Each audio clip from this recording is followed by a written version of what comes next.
উজানে ভারতের একতরফা পানি প্রত্যাহারে মরতে বসেছে উত্তরের জীবনরেখা তিস্তা। সরকারি নথিতে পানির জোয়ার থাকলেও বাস্তবে দেখা দিচ্ছে মরুভূমি। পানির অভাবে শুধু জীবন জীবিকাই সংকটে পড়েনি, চরম হুমকিতে প্রাণ প্রকৃতি।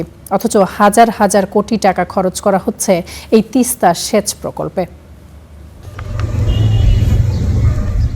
অভিন্ন নদীতে ভারত বাদ দেওয়ায় ভাটির দিকে বাংলাদেশের তিস্তা নদী শুকিয়ে অনেকটা মরা খালে পরিণত হয়েছে। বর্ষা মৌসুমে পানি প্রবাহ প্রতি সেকেন্ডে 2 লাখ কিউসেক থাকলেও শুষ্ক মৌসুমে গড়ে নেমে আসছে 2000 কিংবা 500 কিউসেকে,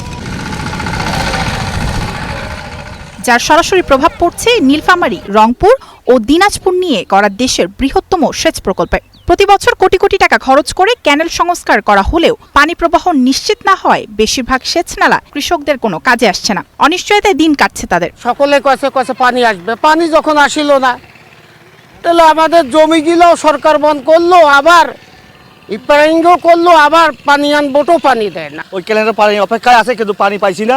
বাধ্য মতন সেচ পাম্প চালু করিয়া কৃষক আবাদ করতেছে। ক্যালেন্ডার দিয়ে কোনো লাভ হয় নাই, তো কি লাভ হয়েছে? আজ 30-35 বছর আছে ক্যালেন্ড দিবে, আর এবং তো কোন ক্যালেন্ডার কোনো এক ফোঁটা পানি নেই। ক্যানেল পানি পাইলে উপকার হয়। এই 15 বছর ক্যানেল দিচ্ছে, খালি ভালোই করে পানি নেই। তিস্তা ব্যারেজ থেকে শুরু হয়ে সেচ প্রকল্পের 766 কিলোমিটারের খাল নীলফামারী, রংপুর ও দিনাজপুর জেলায় 12টি উপজেলায় বিস্তৃত।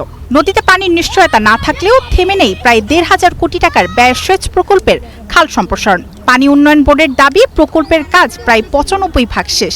তবে পানি প্রবাহ না থাকায় বেশিরভাগ কৃষক বিকল্প সেচ ব্যবস্থার উপর নির্ভরশীল হয়ে পড়েছেন। বৈতিস্তাটাকে যদি আমরা বাদ দিই, আমার অগ্রগতি প্রায় 95%-এর কাছাকাছি। আমাদের কয়েকটা ক্যানেলে শুধু রিপেয়ার কাজ অবশিষ্ট আছে, ম্যাক্সিমাম ক্যানেলে ওটা সমাপ্ত হয়েছে।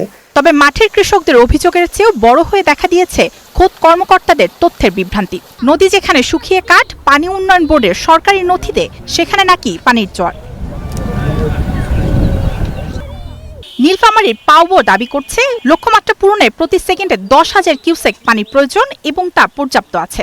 অথচ একই জেলায় ডালিয়া পানি উন্নয়ন বোর্ড বলছে তিস্তা ব্যারেজে উজানে মাত্র 700 থেকে 2500 কিউসেক পানি পাওয়া যাচ্ছে। কর্মকর্তাদের এই লুকোচুরিতে বিপাকে সাধারণ কৃষক।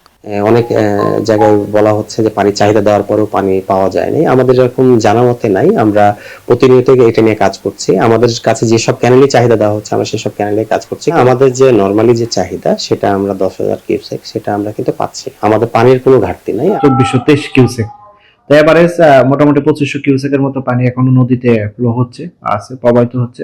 নথিপত্র অনুযায়ী 1990 সালে এই প্রকল্পের শুরুতে সেচের লক্ষ্যমাত্রা ছিল 84,378 হেক্টর, কিন্তু 3 দশকেও সেই লক্ষ্য ছোঁয়া সম্ভব হয়নি। চলতি মৌসুমে লক্ষ্যমাত্রা ধরা হয়েছে 57,000 হেক্টর, কিন্তু মাঠের চিত্র বলছে পানির অভাবে এর 50% পূরণ করা এখন আকাশকুসুম কল্পনা। Desk report, star news.